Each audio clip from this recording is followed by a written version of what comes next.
আমরা আমাদের নীলফামারী ব্যাটালিয়ন তার আওতাধীন আজকে নতুন একটা বড় বিওপি উদ্বোধন করলাম। আপনারা জানেন যে আমাদের বিজিবি সীমান্তের নিরাপত্তা এবং আস্থার প্রতীক। এই মোটোকে সামনে রেখে আমরা সীমান্তের নিরাপত্তা নিশ্চিতের পাশাপাশি সীমান্তবর্তী জনসাধারণের নিরাপত্তা, যে কোনো ধরনের চোরাচালান প্রতিরোধ এবং সার্বিকভাবে সীমান্তবর্তী এলাকার আইনশৃঙ্খলা রক্ষার্থে বিজিবি 24/7 তারা তাদের সর্বোচ্চ দিয়ে চেষ্টা করে যাচ্ছে। আমাদের বিশাল সীমান্ত, এই সীমান্তের নিরাপত্তা বিধানের জন্য যে পরিমাণ বিওপি এবং জনবলের প্রয়োজন, তা প্রয়োজনের তুলনায় অনেক ক্ষেত্রেই কম।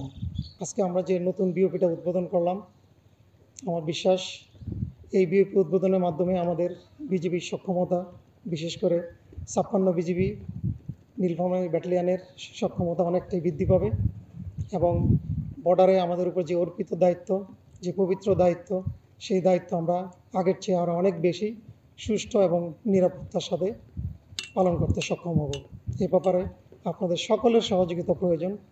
বিজিবির একার পক্ষে কোনো কিছু বাস্তবায়ন করা সম্ভব হবে না যদি আপনারা আমাদের পাশে না থাকেন। আপনারা দেখেছেন বিভিন্ন সময় যখন বিভিন্ন পুশিনের ঘটনা ঘটেছে বা বর্তমানেও ঘটছে, এই পুশিনের ঘটনাগুলো যখন ঘটেছে বিজিবির পাশাপাশি কিন্তু স্থানীয় জনসাধারণ কাঁধে কাঁধ মিলে তারা আমাদের পাশে ছিল এই পুশিনকে প্রতিহত করার জন্য।